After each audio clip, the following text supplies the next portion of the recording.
محمد.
و جہاد نماز و روزہ و حج و زکوٰۃ و خمس و جہاد اس ایک اشک غم شہ میں کیا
غریبوں کا یزید مر گیا کچھ رشتے دار باقی ہے علی کا ذکر محمد کا نام باقی ہے اور قریب چھول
جب کبھی ڈھونڈنے فضا کو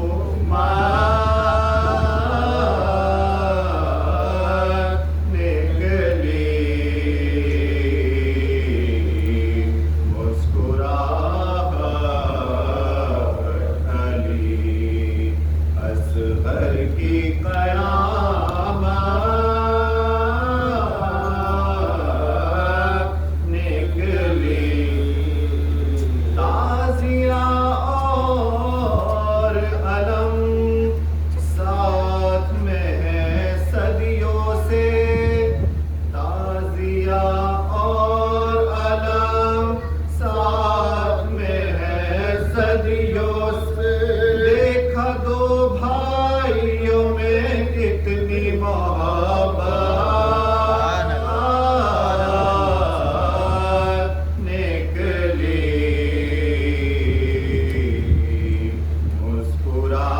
مسکراہٹ علی اصغر کی قیامت نکلی تیر کی زد میں ہو مقتل میں ہو یا سولی پر تیر کی زد میں ہو مقتل میں ہو یا سولی پر مسکرانا تو علی والوں کی عادت نکلی مسکراہٹ علی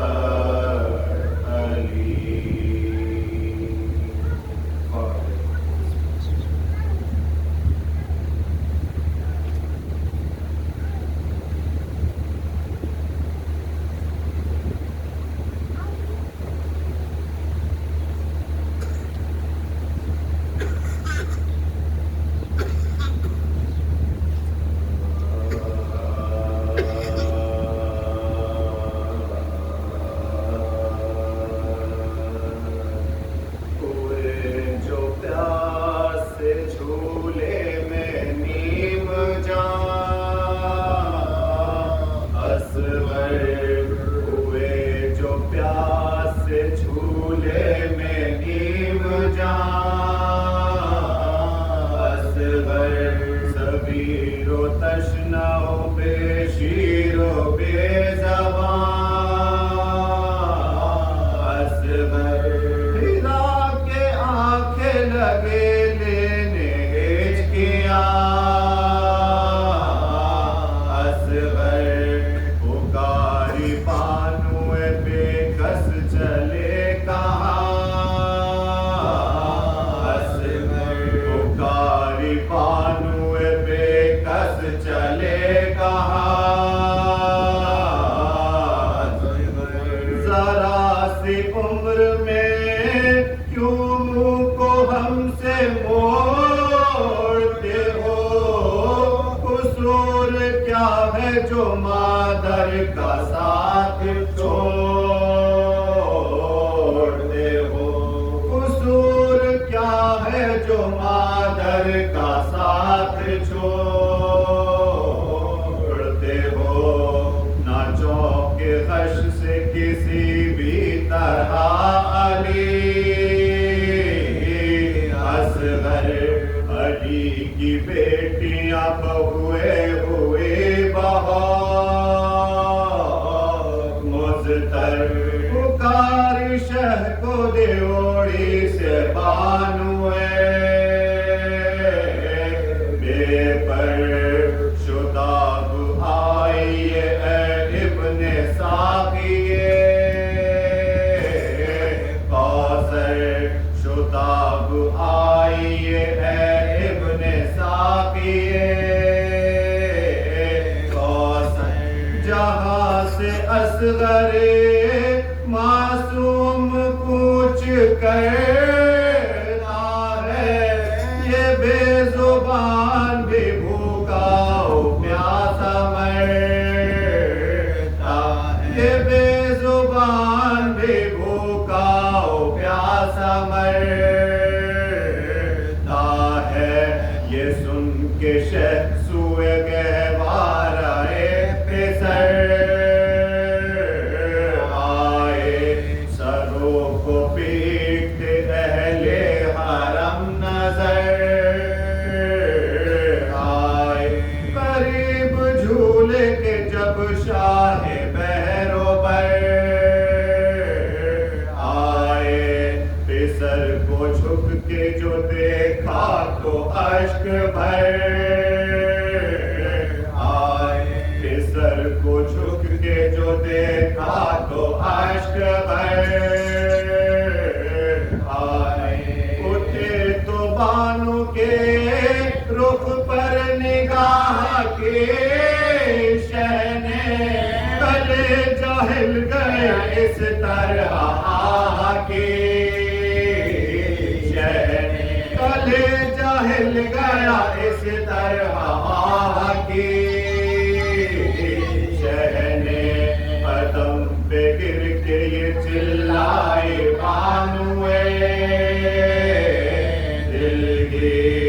خدا کے واسطے کچھ جلد کیجیے،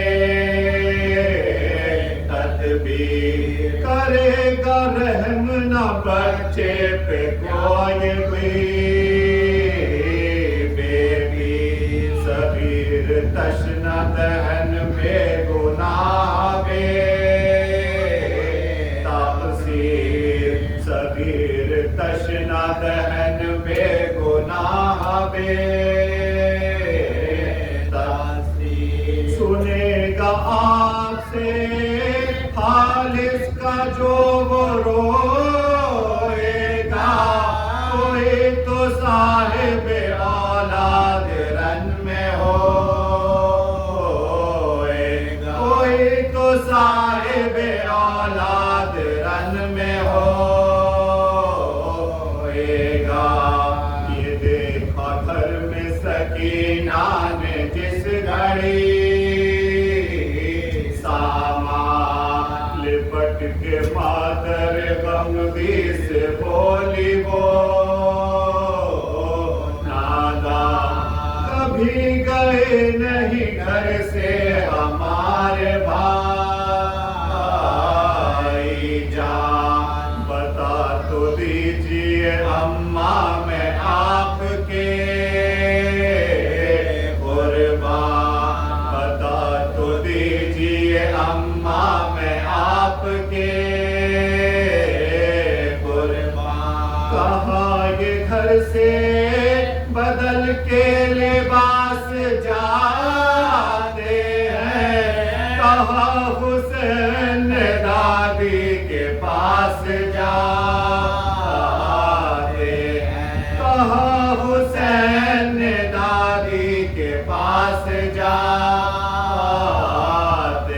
ہیں، قریب فوج جو پہنچے تو بولے بانی شر لیے ہیں زیر عبا کیا حسین تاشنا جگر، پکارا شمر کے قرآن ہے ان کے ہاتھوں پر، کہا کسی نے نہیں مر گیا ہے کوئی پسر، کہا کسی نے نہیں مر گیا ہے کوئی پسر، رواں ہے آنکھوں سے اشک سر جھکائے آئے ہیں، ہمارے سامنے میت اٹھائے آئے ہیں، ہمارے سامنے میت اٹھائے آئے ہیں، بڑھا یہ سن کے پرے سے وہ مسلئے لو دما، اڑھائی جوڑ کے تیرے سے تم شقی نے کما، بہت پسر کو بچایا کیے امام زمان، مگر ملی ہے کسے پنجے اجل سے بن جائے اجل سے اما مڑے ادھر سے ادھر کو تو زخمی بازو تھا گلے میں بچے کے تیرے ستم ترازو تھا گلے میں بچے کے تیرے ستم ترازو تھا ہوئے جو پیاسے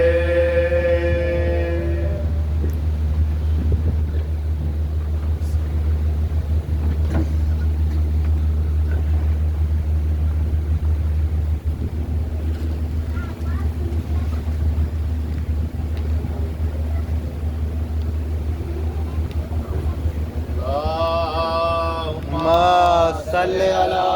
محمد و آل محمد.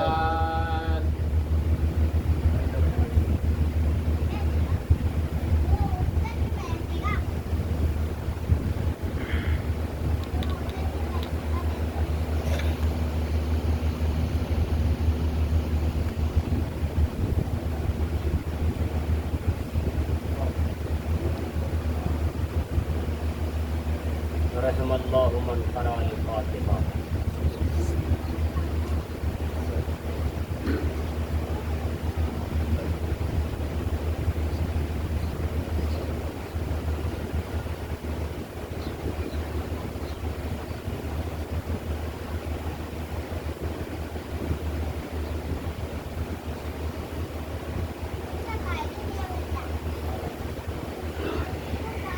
صلوات پر محمد و آل محمد. صلی علی محمد و آل محمد.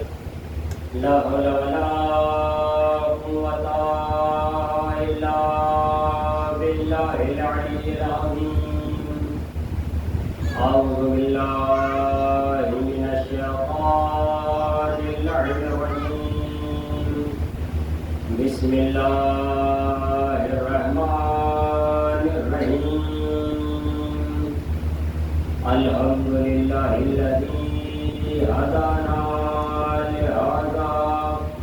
وما كنا لنهتدي لولا أن هدانا الله. لقد جاءت رسل ربنا بالحق والصلاة والسلام والتحية والإكرام مولانا ومولى الكونين جد الحسن والحسين وحبيب طبيب قلوب نفوسنا أبي القاسم محمد.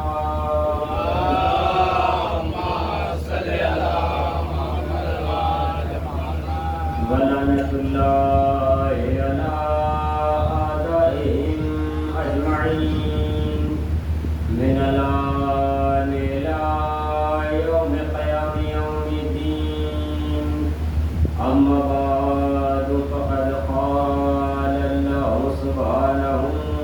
وتعالى في كتابه الأعلى. بسم الله الرحمن الرحيم. اللهم